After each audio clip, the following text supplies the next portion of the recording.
Chers frères évêques, chers amis qui nous regardez sur KTO, c'est à l'école des 19 bienheureux martyrs d'Algérie, dont cette année 2026 marque le 30e anniversaire de leur mort, que nous avons vécu notre assemblée plénière de printemps. Leur témoignage nous a guidés tout au long de nos travaux, dès le début, et puis lors de cette visite de l'exposition appelée 2 fois, et du temps d'adoration eucharistique qui l'accompagnait au milieu de nos travaux et le jour de la solennité de l'Annonciation. Nous avions voulu lier l'adoration eucharistique et la visite de l'exposition, reprenant une phrase que Thomas Georgeon a écrite et qui est dans le livre là. Tous les 19 martyrs avaient en commun un même trait, un grand amour pour l'Eucharistie. Il est très significatif que 5 d'entre eux aient été tués en allant à la messe ou en revenant. Ce n'est pas un Christ théorique qu'ils vivaient, c'est le Christ qui se donne dans son corps eucharistique. Tout au long de nos travaux, nous avions la présence du témoignage des martyrs d'Algérie et de cette petite église d'Algérie. Et nous allons conclure nos travaux par une méditation que nous avons demandé au frère Thomas Georgeon, et je le remercie beaucoup d'avoir accepté de venir parmi nous. Cette méditation, elle fait le lien entre tout ce que nous avons pu réfléchir, toutes ces lignes de fracture de l'humanité, où Monseigneur Claverie disait que c'était le lieu premier de l'Église, et des lignes de fracture, nous en avons vu passer tout au long de la semaine, réfléchissant à nos différents thèmes. Mais la méditation, maintenant, fait le lien entre ce que nous venons de vivre et puis la grande semaine qui s'ouvre devant nous à partir du dimanche des Rameaux. Je remercie le Père Thomas Georgeon. Il a été le postulateur de la cause des martyrs d'Algérie. Il est moine trappiste, il est entré à la trappe, il a été maître des novices, il a été prieur, il a ensuite été appelé comme supérieur, puis comme abbé d'une communauté italienne. Et après, il a travaillé beaucoup à la béatification des martyrs d'Algérie et il a été élu abbé de la trappe de Soligny en 2021, avec la fragilité actuelle de cette communauté et les décisions pas faciles aussi qui sont devant. Alors je le remercie d'autant plus d'avoir accepté de venir, de consacrer du temps pour nous et de nous aider à repartir chez nous en emportant le témoignage et en étant prêt pour vivre avec le peuple qui nous a été confié par le Seigneur la grande semaine. Merci. Dans son rapport de censeur théologien du procès diocésain de béatification des 19 martyrs, l'alors père Jean-Marc Aveline écrivait à propos des moines de Tibérine: « Il nous engage à suivre le Christ en son mystère pascal, à s'abandonner librement et dans la confiance à la providence de Dieu et à sa miséricorde, à témoigner dans la gratitude la plus totale de son amour qui va jusqu'au pardon offert aux ennemis. » Au terme de votre assemblée plénière, à l'aube de la Semaine Sainte, votre président, le maintenant cardinal Aveline, m'a demandé, comme disait Saint Jean 23, que Dieu lui pardonne ce péché, de vous donner cette méditation alors que nous sommes, jour pour jour, 30 ans après l'enlèvement des frères dans la nuit du 26 au 27 mars 1996. Cet enlèvement de mes frères de Tibérine qui les conduira quelques semaines plus tard à être configurés au Christ dans son mystère pascal. Et comme angle de méditation avec vous, j'ai choisi de réfléchir autour de la dynamique pascale de nos communautés à la lumière de celle de Tibérine. Dans une série de chapitres à la communauté de Tibérine sur le thème « En situation d'église, hic et nunc », Christian de Chergé écrit en février 1995 « Et s'il n'en restait qu'un ?» Dans la ligne de toute cette réflexion qui privilégie le signe de la communauté, mais qui reçoit ce signe de l'Église, parce que c'est l'Église comme corps du Christ et sacrement de communion universelle qui donne sens à la communauté. Nous le découvrons, notre vocation est plus grande que la communauté qui l'entretient, aussi grande que l'Église qui la reconnaît, en confirmant l'appel du Christ et la promesse du centuple. Une communauté, ça n'est pas seulement l'espace historique, géographique et existentiel dans lequel nous vivons notre cheminement personnel de sanctification, mais elle en est aussi le sacrement et donc la condition de sa réalisation. C'est en vivant ensemble les exigences de l'Évangile que nous pouvons répondre à l'appel reçu et par conséquent y répondre personnellement. Cet aspect, me semble-t-il, ressort très clairement du film Des hommes et des dieux et du témoignage de mes frères trappistes de Tibérine ainsi que des 12 autres martyrs béatifiés à Oran en décembre 2018. Vous avez pu voir l'exposition qui leur est consacrée en ce 30e anniversaire. Ils vivaient ensemble, en se soutenant mutuellement, en répondant personnellement et communautairement à l'appel de la sainteté. Plus encore, ils le vivaient au sein de l'appel reçu par toute la communauté. La sanctification, disait le pape François, est un cheminement communautaire à faire 2 à 2. C'est ainsi que le reflètent certaines communautés saintes. En diverses occasions, l'Église a canonisé des communautés entières qui ont vécu héroïquement l'Évangile et qui en ont offert à Dieu la vie de tous leurs membres. Souvenons-nous du récent témoignage des moines trappistes de Tibérine en Algérie qui se sont préparés ensemble au martyre. C'est une citation de Gaudete et d'Exultate. Et cela me paraît un aspect très significatif de leur histoire, qui prend aussi la dimension d'un signe particulièrement puissant et éloquent pour notre époque. Mes frères de Tibérine furent enlevés et tués précisément au moment où ils avaient mûri ensemble un choix commun, le cum stare, dont vous avez parlé dans votre discours d'ouverture, après avoir enduré toute l'angoisse et les efforts d'un discernement qui les avait d'abord amenés à défendre des positions très différentes entre eux et opposées. Si la première attaque ou la première visite des terroristes la veille de Noël 1993 s'était soldée par le meurtre violent des moines, cela n'aurait pas du tout été la même histoire. Ils auraient certes versé leur sang pour le Christ, mais sans avoir consciemment et collectivement offert leur propre vie. Et il y a là, je pense, quelque chose de providentiel. Leur vie leur a certes été demandée et violemment, mais seulement après avoir mûri ensemble la décision de rester, conscients du grand risque que ce choix impliquait. Non pas lorsqu'ils étaient encore divisés sur la marche à suivre, ni lorsque l'un d'eux pouvait être tenté de décider pour tous. Ils étaient, comme l'écrira le frère Christophe, en situation d'épiclèse. L'épiclèse, écrit-il, qui est donc invocation de l'Esprit Saint à la fois sur les offrandes et sur les fidèles, permet de mesurer ce que sera l'action de l'Esprit Saint dans l'Assemblée. Devenant corps du Christ, celle-ci se trouve, comme le Christ, vouée au salut du monde, envoyée de proche en proche à la multitude. Chaque fidèle est appelé à consentir à sa vocation personnelle, qui est d'être à sa façon louange de gloire, de tenir sa place dans le peuple de Dieu et dans l'humanité tout entière, qui participe de la même vocation, offrande à la louange de la gloire du Père dans le Fils.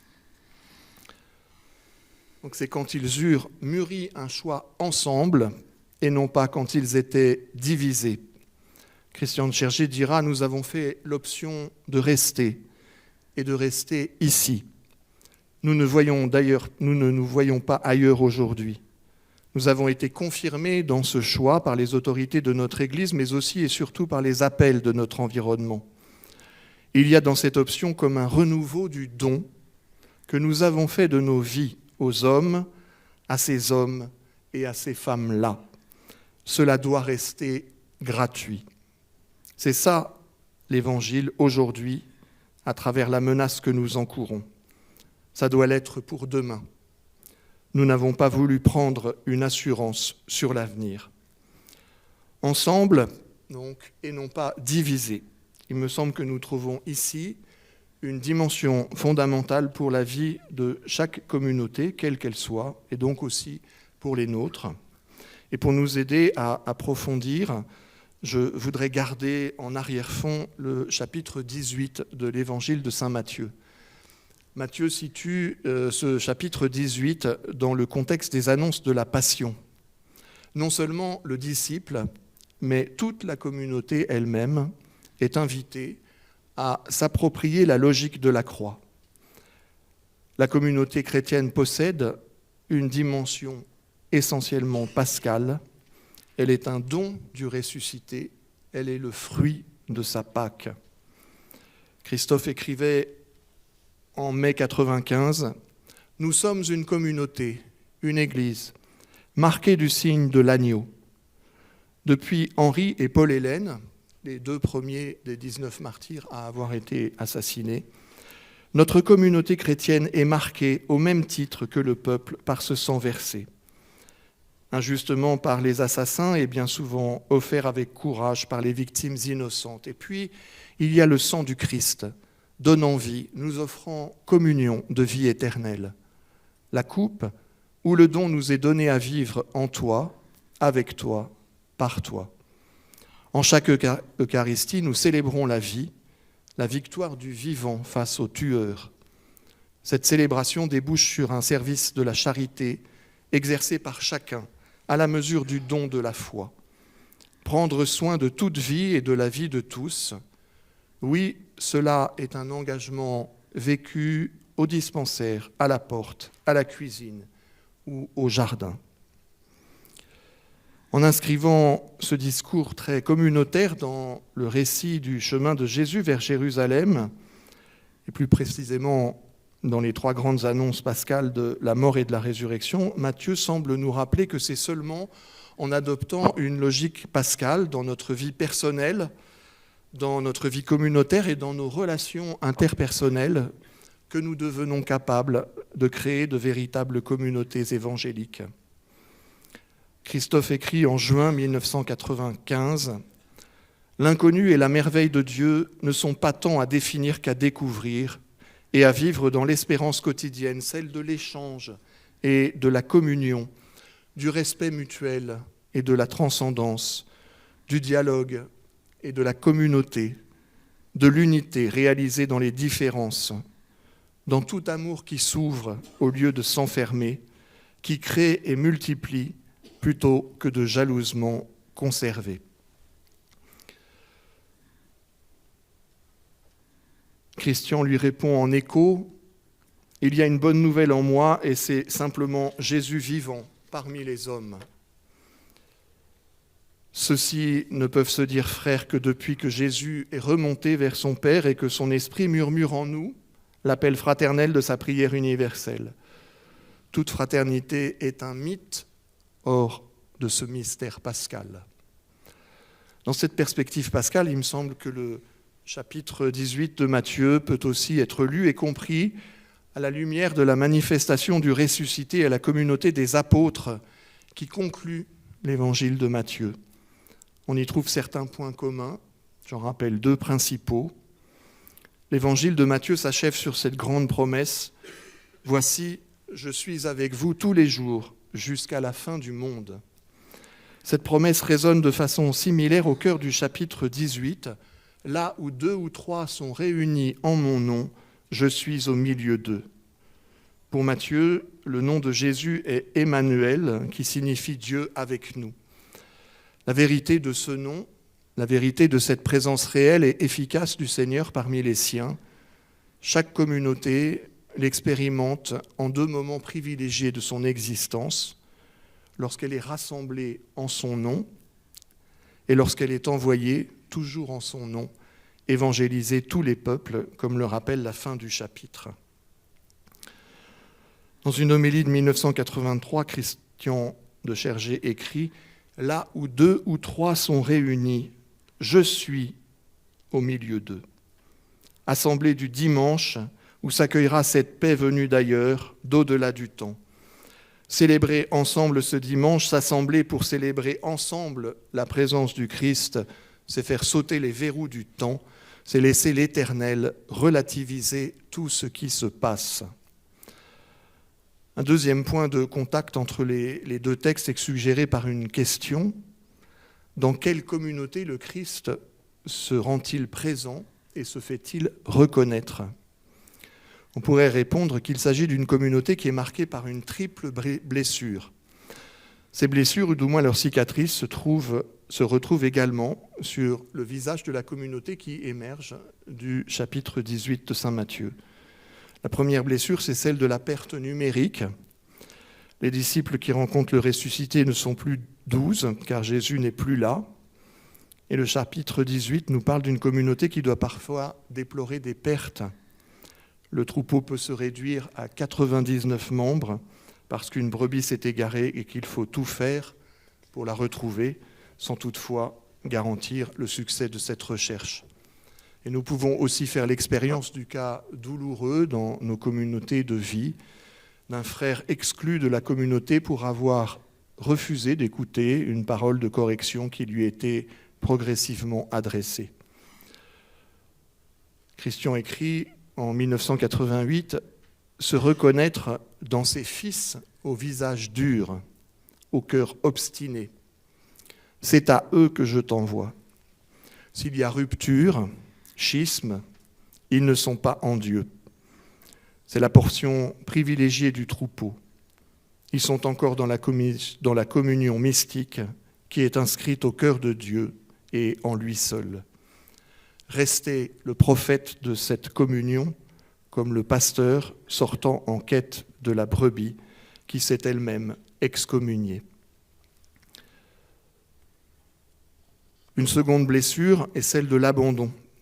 Les 11 apôtres reviennent à la rencontre du ressuscité après l'avoir abandonné. Et ce qui les appelle de nouveau, c'est la parole de réconciliation et de pardon. Le chapitre 18 de Matthieu souligne également ce thème. Comme les 11 apôtres, réunis par le pardon de Jésus, la communauté chrétienne se reconstruit par une parole de pardon qui doit être prononcée non pas seulement 7 fois, mais 77 fois 7 fois. Christophe écrit le 7 février 1996, quelques semaines avant l'enlèvement, « Le pardon, il est certainement une résurrection vécue entre les personnes. Faire ensemble histoire avec autrui, au-delà de mon temps, de mon petit espace personnel. Ici se fonde la possibilité d'une humanité nouvelle. » Une troisième blessure est celle du doute face au ressuscité. Les 11 vont à la rencontre du Seigneur, mais leur expérience de foi reste marquée par leur incrédulité.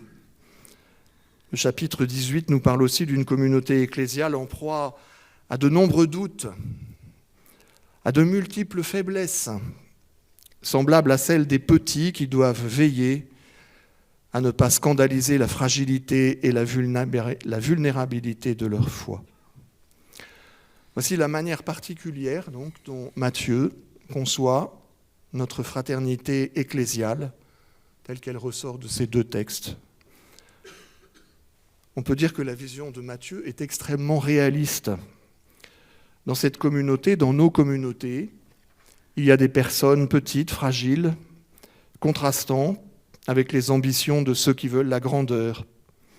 Il y a des frères qui scandalisent et d'autres qui sont facilement influencés par la faiblesse de leur foi.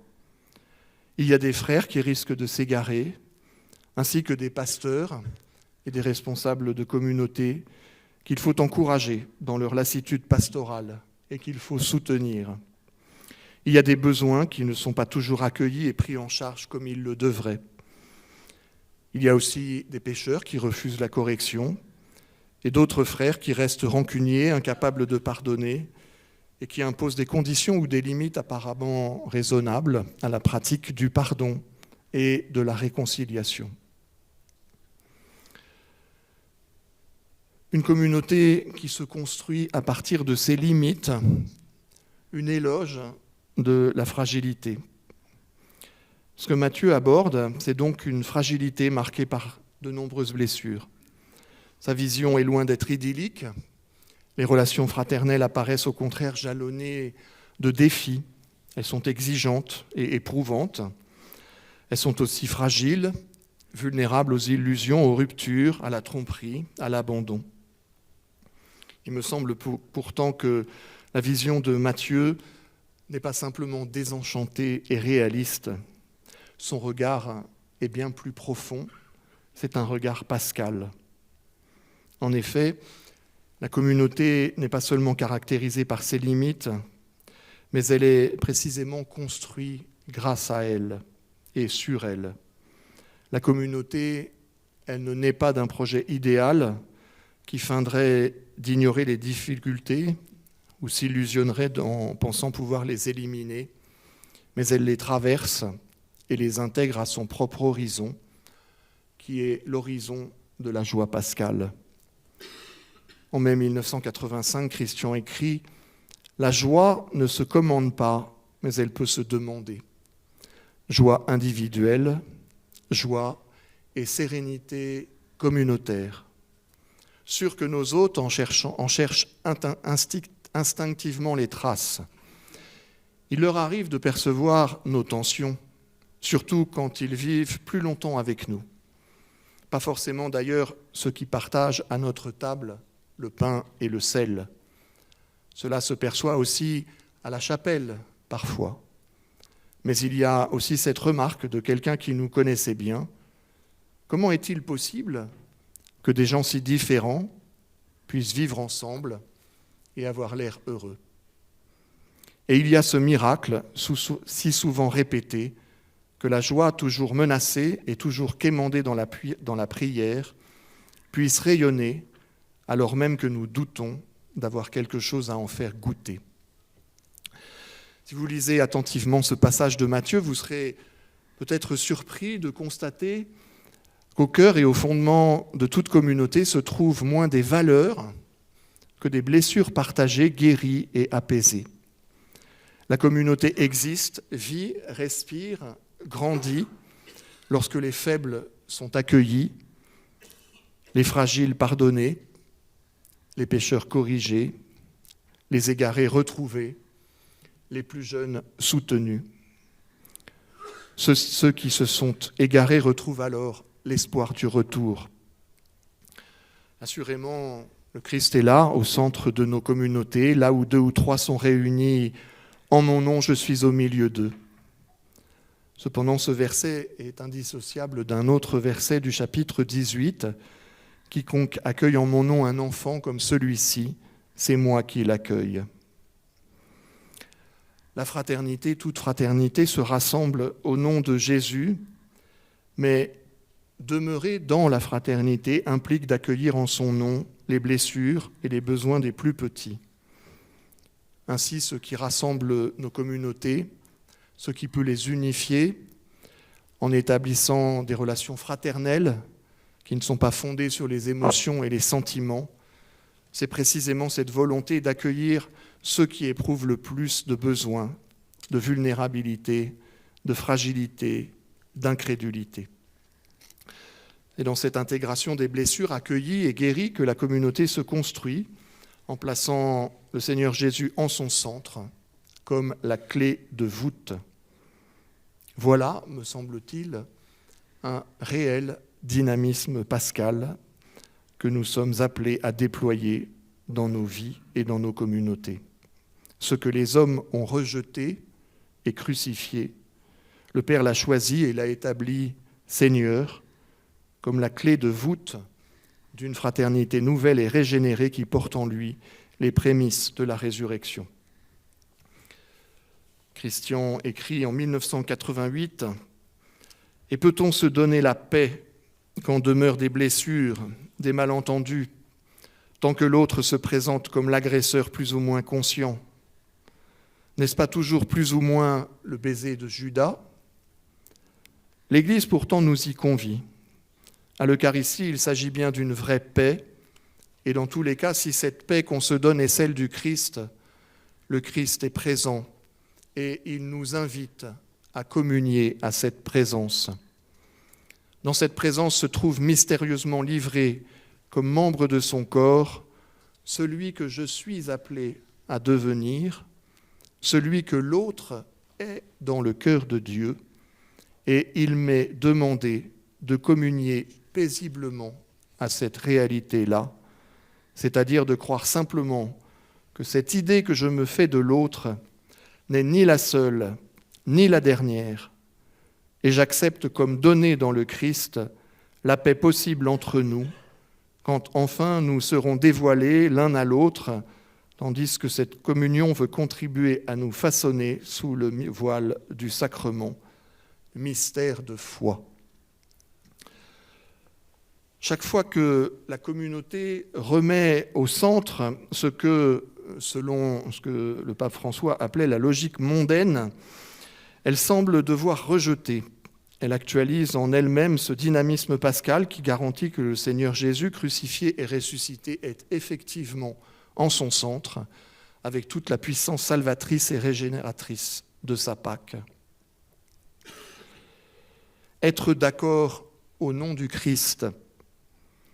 Le verset 20 du chapitre 18 de Matthieu dit que le Seigneur est au milieu de son peuple. Il s'inscrit dans le contexte de l'invitation de Jésus à vivre une prière commune qui soit pacifiée, harmonieuse. Je vous le dis encore, en vérité, si 2 d'entre vous s'accordent sur la terre pour demander quoi que ce soit, cela leur sera accordé par mon Père qui est dans les cieux, car là où 2 ou 3 sont réunis en mon nom, je suis au milieu d'eux. Cette prière commune, elle doit être également une mise en relation avec ce qui précède immédiatement dans l'Évangile et qui évoque la pratique de la correction fraternelle. Celle-ci peut s'avérer infructueuse face à l'obstination d'un frère égaré qui va refuser d'écouter les paroles d'une seule personne, celle de 2 ou 3 témoins, ou même celle de toute la communauté. On peut alors en arriver à la mesure extrême de l'exclusion de la communauté, laquelle, cependant, dans la pratique de la communauté primitive, comme saint Paul en témoignera aussi, a toujours une valeur thérapeutique et salvifique, jamais uniquement punitive. Mais même cet acte, qui peut conduire à l'excommunication, même cet acte n'est pas la dernière chose qu'une communauté doit faire. Elle peut encore agir pour le frère pécheur est désormais exclu en vue de son salut. Elle peut s'engager à prier pour lui. Dans un chapitre de 1985, Christian écrit « C'est sans doute un peu cela que saint Benoît présente au chapitre 72 comme le bon zèle qui éloigne des vices et conduit à Dieu et à la vie éternelle. Un zèle que les moines doivent pratiquer avec une ardente charité, mais les évêques aussi, Benoît n'en parle pas, mais s'honorant mutuellement de leur prévenance. Mais saint Benoît met quelques bémols dans l'exercice de ce zèle de correction mutuelle, notamment entre frères plus jeunes et frères plus anciens, car on ne peut corriger ou réprimander qu'avec discrétion et avec discernement. Nous le savons, le péché a toujours une force destructrice et violente. Il risque toujours de briser la communion et de compromettre nos relations interpersonnelles. Témoignage du frère Christophe. La semaine dans l'octave de Pâques est passée. Ouf, ce fut difficile, étroit. Sans doute suis-je encore bien trop riche pour bien vivre ces moments de fatigue, de tension, d'agacement, d'énervement. Samedi, ce fut l'emportement contre le voisin et ses brebis. Où était la bonne nouvelle de la relation ? Elle m'apparaît plus forte encore dans le dépassement qui me permet de regarder Mohamed et d'accueillir son regard si droit. Il ne me juge pas. Tu sais, je n'ai rien compris. Mes explications, mes raisons ont leur place, mais tellement en deçà de l'essentiel entretenu là, entre nous, donné, venant, je crois, de toi. Nous savons par expérience combien souvent dans une dynamique communautaire, la culpabilité et les péchés d'un individu engendrent des tensions, des divisions, des divergences d'opinion et de jugement entre les différents membres de nos communautés. Il y a par exemple ceux qui observent paisiblement sans rien remarquer et ceux qui voient toujours trop, tout de suite, et ainsi de suite. Pour Matthieu, au contraire, la communauté est un lieu pascal, un lieu d'évangile, lorsqu'elle est capable de s'accorder et par conséquent de se fortifier dans la prière unanime pour un frère, un membre qui s'est égaré ou qui a péché. Et c'est là aussi, selon moi, une dynamique pascale.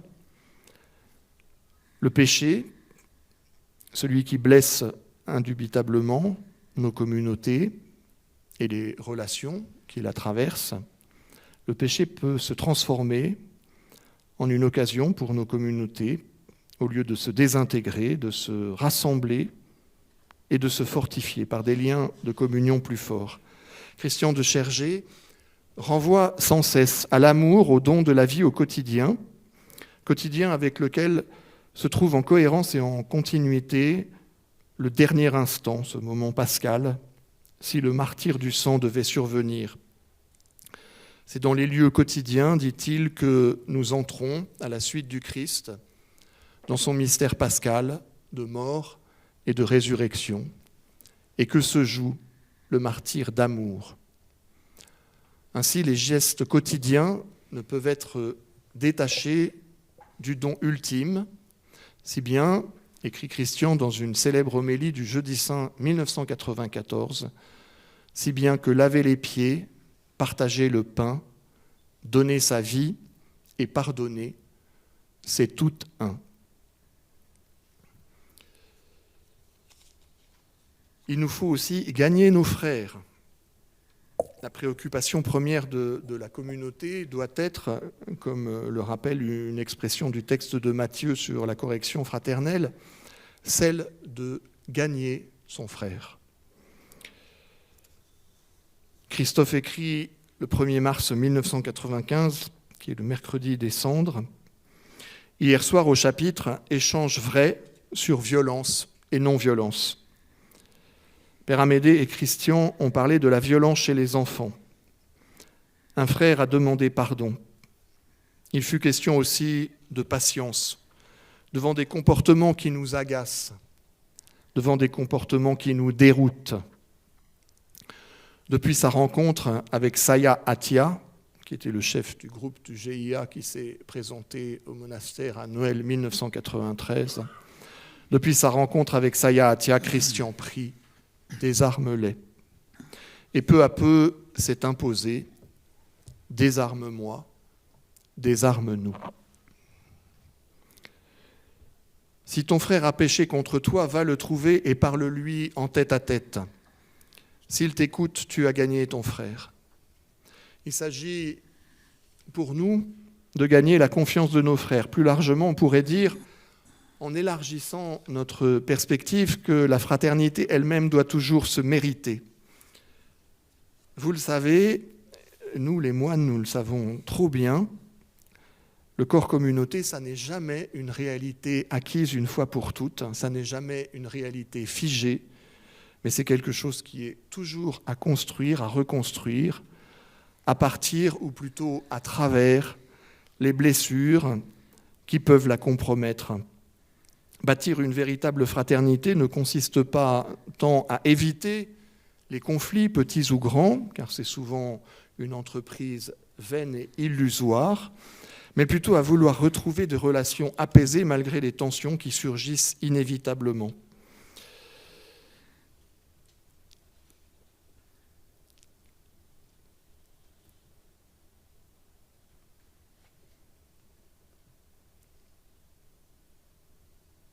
Christophe écrit en 1995 « Notre petite communauté est sûrement comme purifiée par ce temps d'épreuve. Nos relations fraternelles s'en ressentent. Chacun se détache de ses idées pour accueillir l'autre et soi d'abord comme il est. »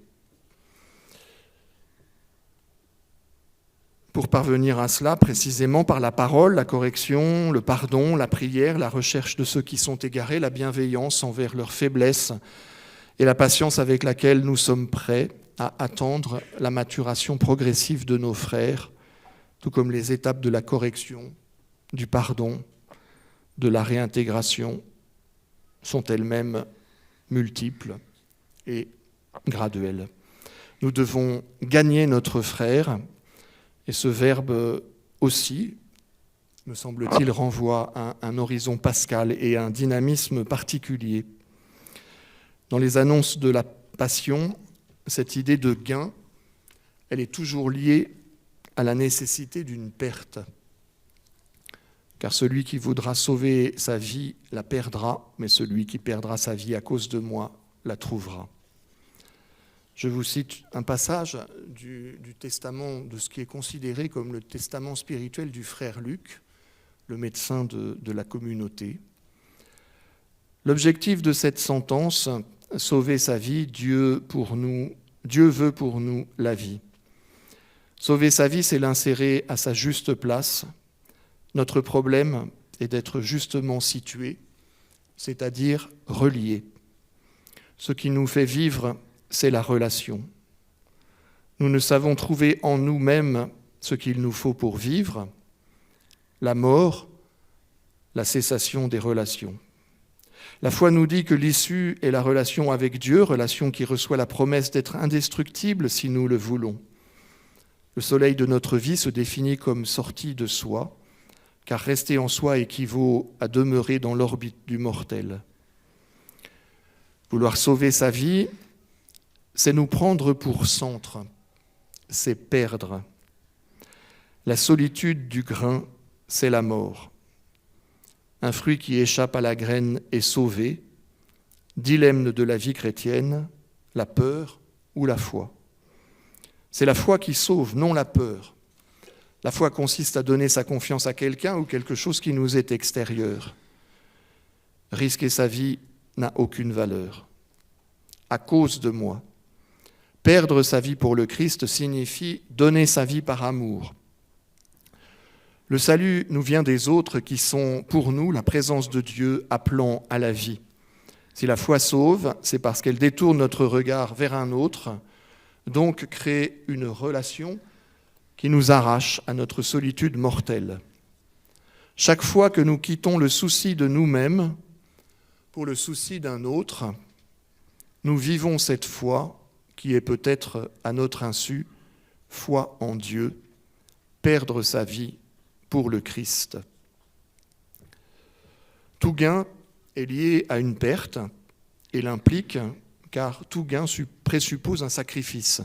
Et ce dynamisme pascal du don de soi pour gagner sa vie n'est pas seulement personnel, mais il est toujours aussi communautaire et il touche la fraternité ecclésiale dans son ensemble. Même dans les relations communautaires, gagner son frère requiert une volonté de perdre, de se renoncer, ce qui peut prendre diverses formes.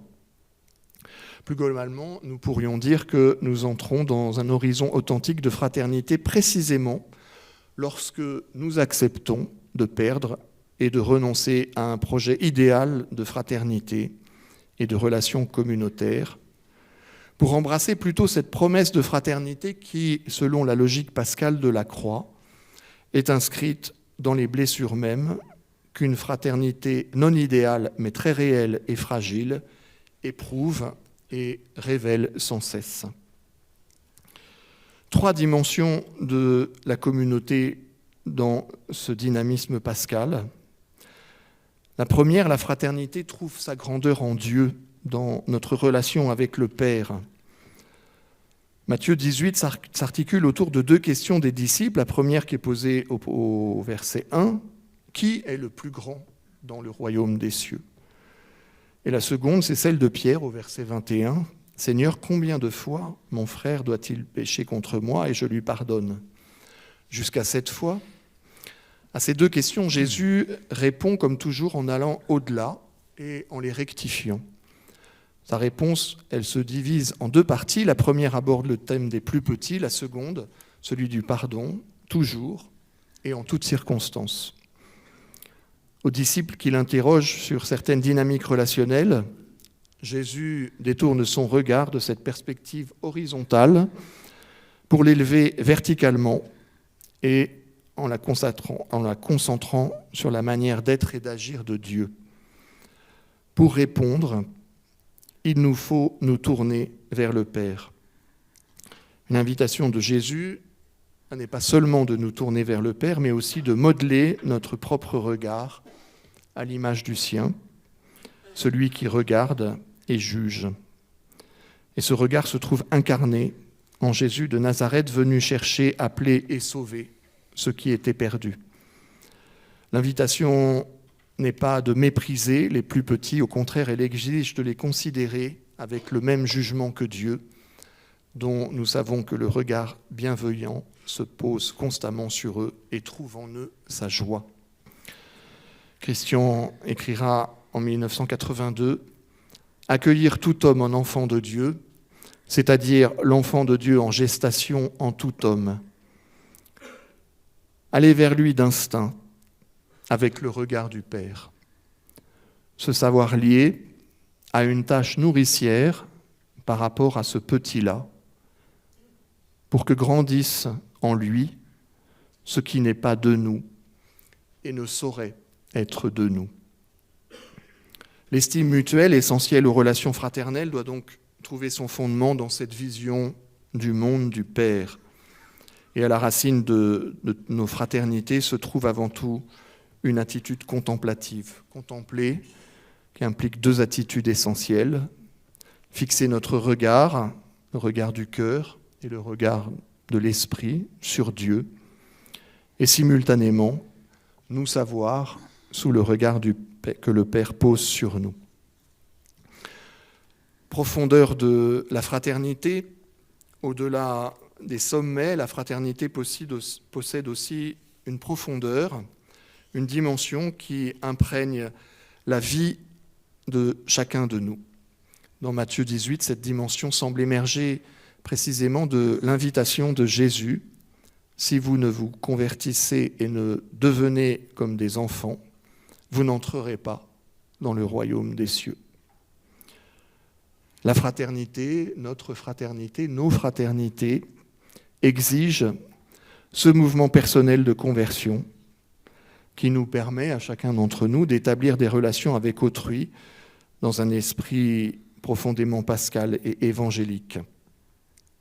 Une prière du frère Célestin en 1995, quelques semaines avant l'enlèvement. « Donne-nous de mieux regarder les faibles, les petits, les simples, les pauvres, qui sont les seuls à rendre gloire à Dieu et ne la retiennent pas pour eux. »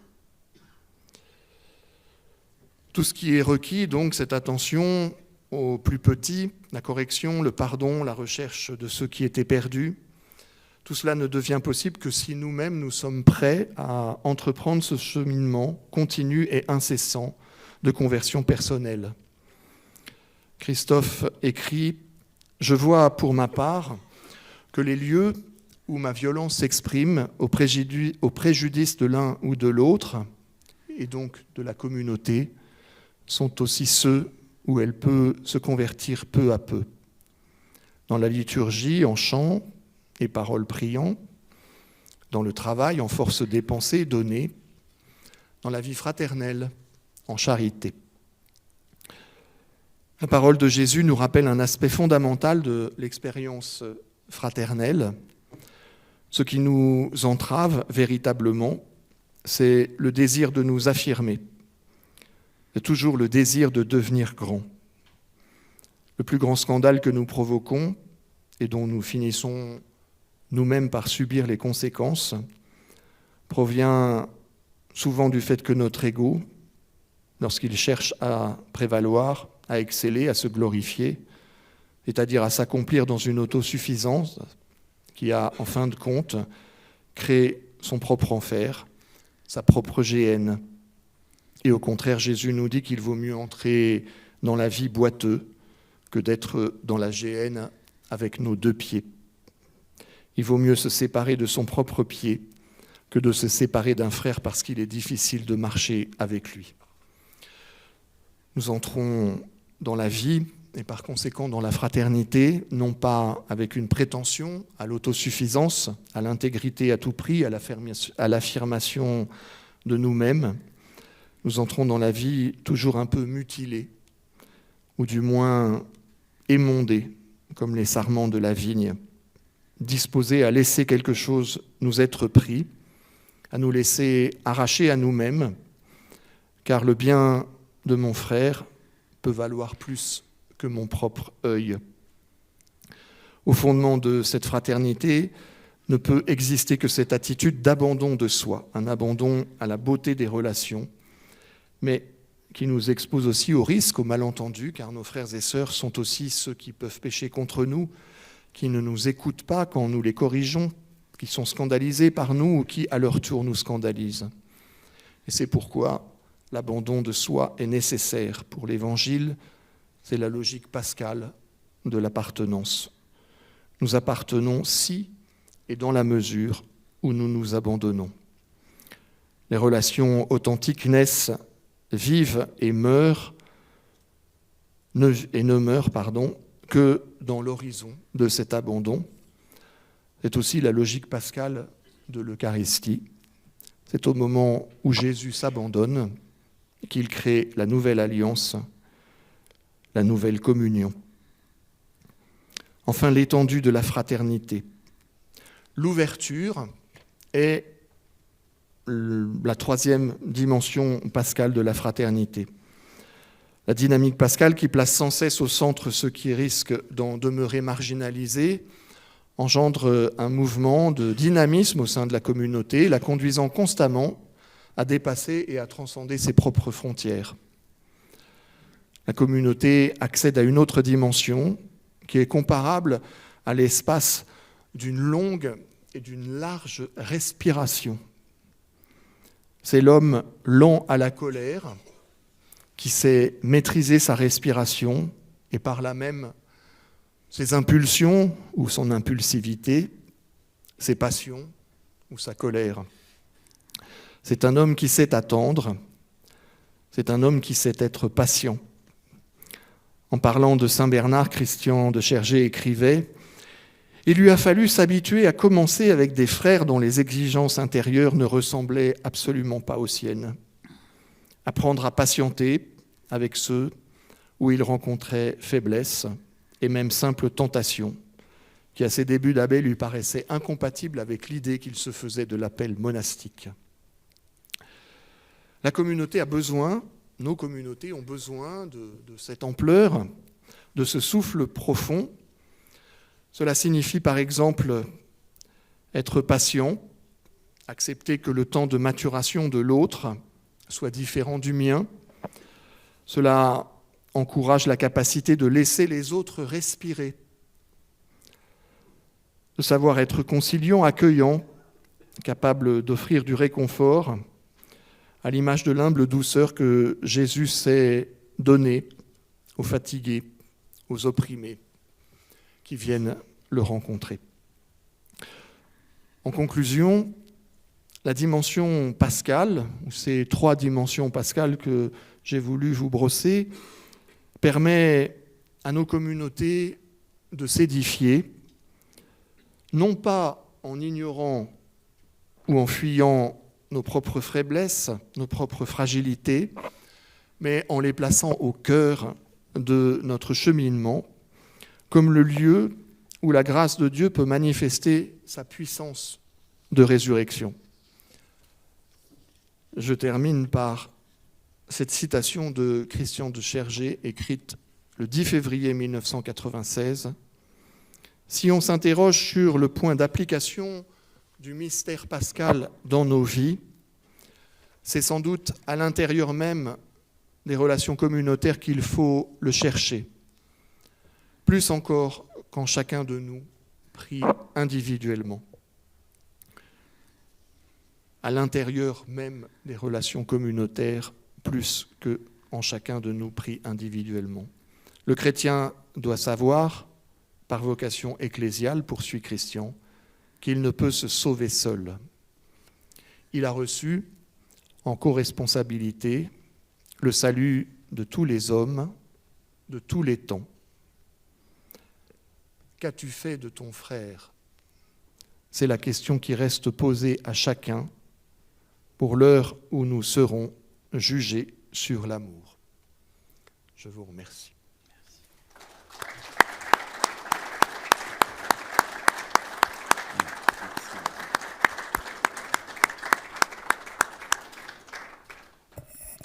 Merci beaucoup, cher frère Thomas. Merci pour cette belle et profonde méditation sur le chapitre 18 de Saint Matthieu, relu en écho au témoignage de l'expérience vécue par tes frères de Tibérine, une expérience qui est désormais offerte à l'Église universelle. Merci de nous avoir relu tout cela et nous avions souhaité, et tu nous l'as permis, de recueillir cette expérience pour nous-mêmes, comme évêques, et aussi pour le peuple de Dieu qui a été confié à notre prière, à notre ministère et à notre espérance. Merci, tu nous as, de plusieurs manières, tu nous as montré combien dans la vie spirituelle, mieux vaut une pauvreté offerte qu'une prospérité satisfaite, et combien nos fragilités sont le lieu où la grâce de la résurrection peut accomplir son œuvre. Rien ne sert de les ignorer ou de les mettre de côté ou de les nier, puisqu'elles ne sont pas un obstacle à la grâce de Dieu, mais au contraire, le lieu où celle-ci peut se déployer. Merci beaucoup pour cela. Merci de nous avoir aussi donné quelques-unes des dimensions du dynamisme pascal. Ce que les hommes ont rejeté, Dieu l'a choisi pour signifier la puissance de sa Pâque. Alors je crois que le Seigneur, il m'a semblé, m'a déjà pardonné le péché de t'avoir demandé cette méditation en conclusion de notre semaine. Tout à l'heure, en t'écoutant, je repensais aussi à ce chapitre, je crois que c'est en décembre 1990, que Christian de Chargé avait donné à la communauté, où il disait « Je sais n'avoir que ce petit jour-ci à offrir à celui qui m'appelle pour toujours. Mais comment pourrais-je lui dire oui pour toujours si je ne lui offre pas ce petit jour-ci » On dirait Sainte Thérèse. Et il poursuivait « Dieu a 1000 ans pour faire un jour. Je n'ai qu'un seul jour pour faire de l'éternel, mais c'est aujourd'hui. » Dans notre ministère épiscopal, nous vivons souvent cela, apprendre à faire de l'éternel avec le quotidien, ce qui nous apprend aussi à, comme le disait ce matin dans sa belle homélie notre frère Antoine, apprendre à être unis à la divinité de celui qui a pris notre humanité. Faire de l'éternel avec le quotidien. Merci beaucoup François, bon jeudi saint à vous tous et bon Triduum pascal. Merci. Merci Thomas.